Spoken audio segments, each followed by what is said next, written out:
How do we find meaning in times of suffering?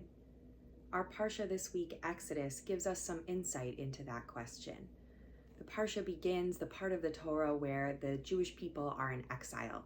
After the whole book of Genesis tying the people and the first family to the land of Israel, the promised land of milk and honey, the Israelites go down to Egypt for a time of famine, which leads to their enslavement, leading to a time of wandering and a constant longing to go back into their land.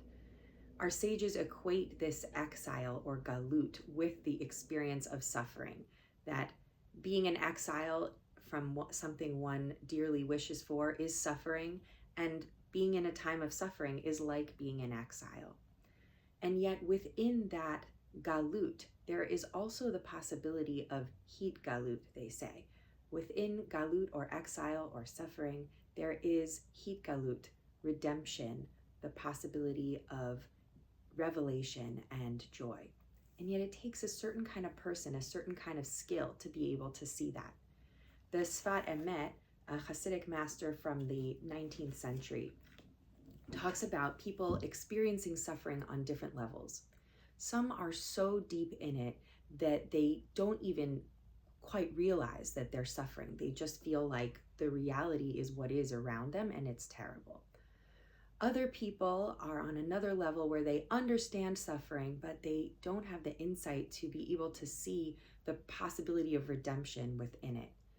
And lastly, there are the righteous and the insightful among us who are able to see the seeds of redemption even within suffering. And they say, and the Sfat Emet explains that Moses was one of these people, that although he was a prince in the palace growing up, he went out and he sought out and saw the suffering around him. He looked at it intentionally, he identified with it, and he felt compassion for it. And because of that, he later, after he fled to Midian, was able to see the burning bush because he had this righteous mind and settled soul where he sought out compassionately the suffering of others and sought to help them. Therefore, he was able to see the burning bush and the possibility of redemption that came through God's calling of him to go back down to Egypt and help the people. And that's why he later was able to see the Torah. What does all this have to do with us?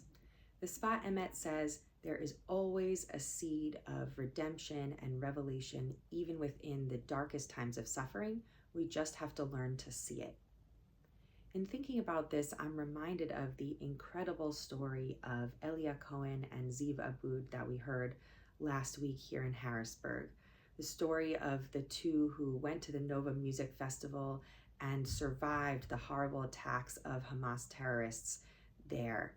The two of them were in a bomb shelter fleeing from the terrorists, but the terrorists found them, attacked the shelter, shot into it, threw in grenades, left Ziv for dead, and took Elia into captivity. And Elia was in captivity for a year and a half.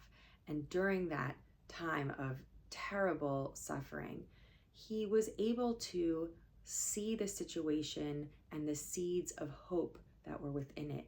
He talked about thinking of his family and caring about them, wanting to stay alive for them, wanting to be reunited with his beloved family, not knowing if Ziv was alive or dead, his beloved from home. And he also talked about talking to God in those times, praying to God to keep him alive, asking God to give him a sign that God was with him. And in fact, being able to see those signs in anything from the kindness of a stranger or even the kindness sometimes of his captors that ended up saving his life at various moments, or in simple things like a radio broadcast that let him know that his experience was not singular and that he was part of something much larger and that the Israeli government was fighting to have the hostages returned.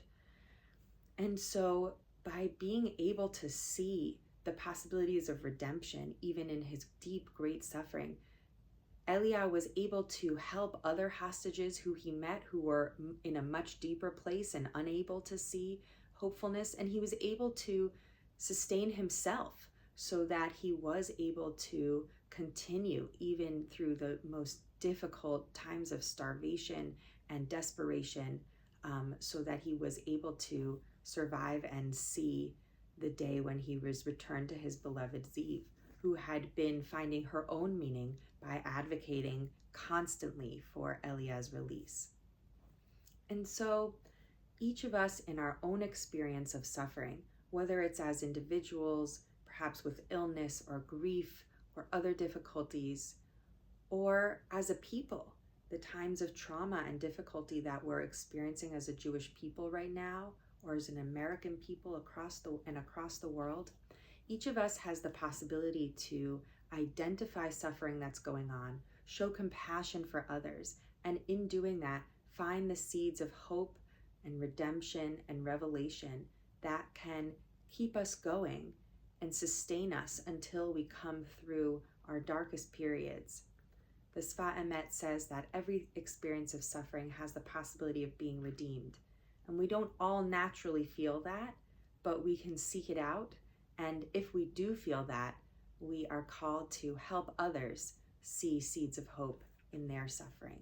So I hope that that gives you some ability to lighten your burden on this Shabbat and beyond.